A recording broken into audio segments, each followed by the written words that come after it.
ਜਿਵੇਂ ਮਿੱਤਰੋ ਅੱਜ ਮੈਂ ਬਰਾਤ ਦੇ ਨਾਲ ਗਿਆ ਤੇ ਉੱਥੇ ਅਨੋਖਾ ਕੰਮ ਇਹ ਕੀ ਹੋਇਆ ਤੁਹਾਨੂੰ ਮੈਂ ਦੱਸਦਾ। ਕਾਰ ਦੇ ਪਿੱਛੇ ਹੈ ਸੀ ਮੇਰੀ ਗੱਡੀ ਤੇ ਕੰਮ ਕਿਵੇਂ ਖਰਾਬ ਹੋਇਆ ਤੁਸੀਂ ਇਸ ਵਲੌਗ ਦੇ ਵਿੱਚ ਦੇਖੋ। ਆਉਜ਼ ਬਿੱਲਾਹ ਮਿਨਸ਼ ਸ਼ੈਤਾਨਿਰ ਰਜੀਮ ਬਿਸਮਿਲ੍ਲਾਹਿਰ ਰਹਿਮਾਨਿਰ ਰਹੀਮ। ਹਾਂਜੀ ਮਿੱਤਰੋ, ਸਵਾਰੀ ਦੀ ਮੈਨੂੰ ਕਾਲ ਆਈ ਆ ਤੇ ਕਹਿੰਦੇ ਅੱਜ ਬਰਾਤ ਦੇ ਨਾਲ ਜਾਣਾ।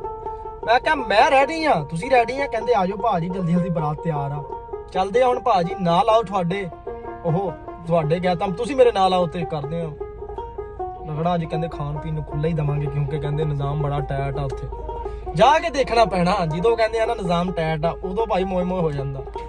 ਭਾਈ ਜੀ ਸ਼ਫੀਕ ਗੁੱਜਰ ਦੀ ਗੱਡੀ ਤੇ ਮਗਰ ਲਾਈ ਆ, ਮੈਂ ਕਹਿੰਦਾ ਆਇਆ ਮੇਰੇ ਮਗਰ ਜਾਣੀ ਅੱਜ ਬਰਾਤ। ਗੱਡੀ ਜਾ ਰਹੀ ਅੱਗੇ ਸ਼ਫੀਕ ਗੁੱਜਰ ਭਾਈ ਦੀ ਤੇ ਮਗਰ ਹੀ ਮੈਂ ਆ। ਹੁਣ ਦੇਖਦੇ ਆ ਕਿੱਥੇ ਲੈ ਕੇ ਜਾਂਦਾ। ਭਾਈ ਨੇ ਮੈਨੂੰ ਕਾਲ ਕੀਤੀ ਕਿ ਆਇਆ ਭਾਈ ਜੀ ਬਰਾਤ ਆ।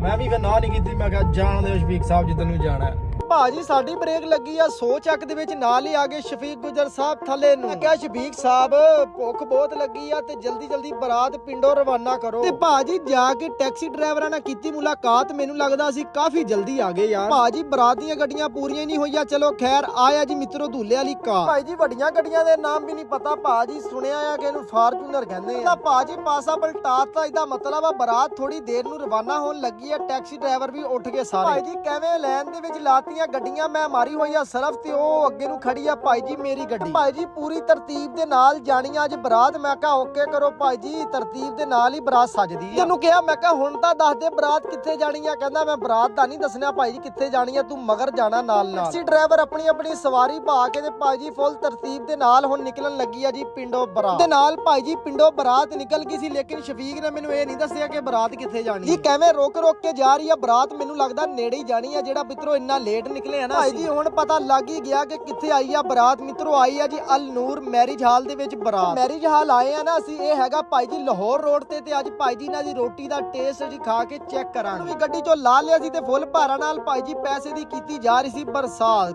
ਪੈਸਾ ਕਰਤੀ ਹੈ ਤੂੰ ਕਿਉਂ ਮਰਤੀ ਹੈ ਜੀਓ। ਭਾਜੀ ਜਲਦੀ ਯਾਰ ਚੈਨਲ ਨੂੰ ਸਬਸਕ੍ਰਾਈਬ ਵੀ ਕਰ ਦੋ, ਮਿੱਠਾ ਵਲੋਗ 28। ਕਹਿੰਦੇ ਭਾਈ ਜੀ ਦੁੱਲੇ ਦੇ ਇਸਤਕਬਾਲ ਨੂੰ ਖੜੀ ਆਵਾਮ, ਕਿਆ ਬਾਤ ਹੈ ਭਾਈ ਜੀ। ਕਿਸੇ ਦਿਨ ਮੇਰੇ ਇਸਤਕਬਾਲ ਨੂੰ ਵੀ ਐਵੇਂ ਆਵਾਮ ਖੜੀ ਹੋਏਗੀ। ਦੁੱਲਾ ਸਾਹਿਬ ਦੀ ਐਂਟਰੀ ਵੱਜ ਗਈ ਆ ਹੋਟਲ ਦੇ ਵਿੱਚ, ਯਾਰ ਹੁਣੀ ਮਿੱਤਰੋ ਬਹਿ ਗਏ ਆ ਕਿ ਟੇਬਲ ਸਾਰੇ ਬੈਠੇ ਆ ਭਾਈ ਜੀ।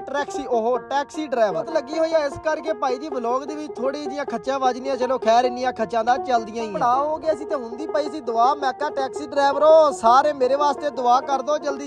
ਡਰਾਈਵਰ ਇੱਕ ਵਾਰੀ ਭਾਈ ਜੀ ਹੱਸੇ, ਫਿਰ ਕੀ ਉਹਨਾਂ ਦੇ ਮੂੰਹ ਚੋਂ ਗੱਲ ਨਿਕਲੀ ਆਪੇ ਹੀ ਸੁਣ ਲਓ ਤੁਸੀਂ। ਸਾਰੇ ਟੈਕਸੀ ਡਰਾਈਵਰਾਂ ਨਾਲ ਜਿਹੜੇ ਭਾਈ ਵਿਆਹੇ ਹੋਏ ਆ, ਇਕੱਲਾ ਹੀ ਬੈਠਾ ਕੁਵਾਰੀ ਭਾਈ ਜੀ ਦਰਦ ਸਮਝ ਸਕਦੇ ਆ। ਕੁਵਾਰੀ ਦੀ ਜਿੰਨੀ ਬੇਇੱਜ਼ਤੀ ਹੋਗੀ ਨਾ, ਕੁਵਾਰਾ ਭਾਈ ਜੀ ਅੱਜ ਤੋਂ ਬਾਅਦ ਸ਼ਾਦੀशुदा ਨਹੀਂ ਬਹਿੰਦਾ। ਉਹ ਟੇਬਲ ਤੇ ਜੰਗ ਹੋਈ ਤੁਸੀਂ ਦੇਖੀ ਹੋਣੀ ਆ ਵੀਡੀਓ ਦੇ ਵਿੱਚ। ਤੇ ਭਾਈ ਜੀ ਬਾਹਰ ਨੂੰ ਆ ਗਏ ਆ। ਭਾਈ ਜੀ ਮੈਂ ਹੀ ਪੜ੍ਹ ਲਈ ਸੀ ਇੰਗਲਿਸ਼ ਕਿ ਭਾਈ ਜੀ ਦਾ ਨਾਮ ਕੀ ਆ। ਹੁਣ ਭਾਈ ਜੀ ਕਿਸੇ ਕੋ ਪੜਵਾਈ ਆ, ਕਹਿੰਦੇ ਨੂਰ ਮਹਿਲ ਹੈ ਇਹਦਾ ਨਾਮ। ਟੈਕਸੀ ਡਰਾਈਵਰਾਂ ਨੇ ਭਾਈ ਜੀ ਠੰਡ ਦੇਖ ਕੇ 3-3 4-4 ਕੱਪ ਚਾਹ ਦੇ ਮੰਡੇ ਆ ਜਿਵੇਂ ਕਿ ਮੈਂ। ਮਿੱਤਰੋ ਦੇਖਾਂ ਤੇ ਇੱਕ ਹੋਰ ਬਰਾਤ ਆ ਗਈ। ਮੈਂ ਕਿਹਾ ਇਹ ਕੀ ਚੱਕਰ ਆ? ਕਹਿੰਦੇ ਹਾਂਜੀ ਇਹੀ ਚੱਕਰ ਆ, ਮੈਰਿਜ ਹਾਲ ਵੱਡਾ ਤੇ ਉਰੇ ਬਰਾਤਾਂ ਬਹੁਤ ਆਉਂਦੀਆਂ। ਕਿਹਾ ਓਕੇ ਕਰੋ ਭਾਜੀ, ਮੈਂ ਫਿਰ ਦੂਜਾ ਦੁੱਲਾ ਵੀ ਦਿਖਾਵਾਂਗਾ ਅੱਜ। ਮਿੱਤਰੋ ਤੁਸੀਂ ਆਪੇ ਹੀ ਦੇਖ ਲਓ ਦੂਜਾ ਦੁੱਲਾ ਤੇ ਯਾਰ ਬੇਲੀ ਉਹਦੇ ਪਾ ਰਿਹਾ ਲੁੱਡੀਆਂ। 19 ਮਿੰਟ ਤੇ 39 ਸੈਕਿੰਡ ਬਾਅਦ ਭਾਈ ਜੀ ਯਾਰ ਹੁਣੀ ਚੱਲੇ ਹੁਣ ਵਾਪਸ। ਭਾਈ ਜੀ ਗੱਡੀ 'ਚ ਸੁੱਤਾ ਪਿਆ, ਮੈਂ ਉਹਨੂੰ ਕਾਲਾ ਮਾਰਦਾ ਰਿਹਾ। ਚੈੱਕ ਕਰੋ ਮਿੱਤਰੋ ਆ ਕੇ ਠਾ ਲਿਆ। ਆਖੇ ਨੂੰ ਕਿਹਾ, ਮੈਂ ਕਿਹਾ ਲੈਟਸ ਗੋ। ਕਹਿੰਦਾ ਇਹਦਾ ਕੀ ਮਤਲਬ ਹੁੰਦਾ? ਮੈਂ ਕਿਹਾ ਗੱਡੀ ਨੂੰ ਸਲਾਮ ਮਾਰ ਤੇ ਚੱਲੀਏ ਵਾਪਸ। ਚਲੋ ਵਲੋਗ ਤੁਹਾਨੂੰ ਕੈਸਾ ਲੱਗਿਆ ਕਮੈਂਟ 'ਚ ਤੁਸੀਂ ਲਾਜ਼ਮੀ ਦੱਸਣਾ। ਓਕੇ ਭਾਈ ਜੀ, ਬਾਏ ਬਾਏ।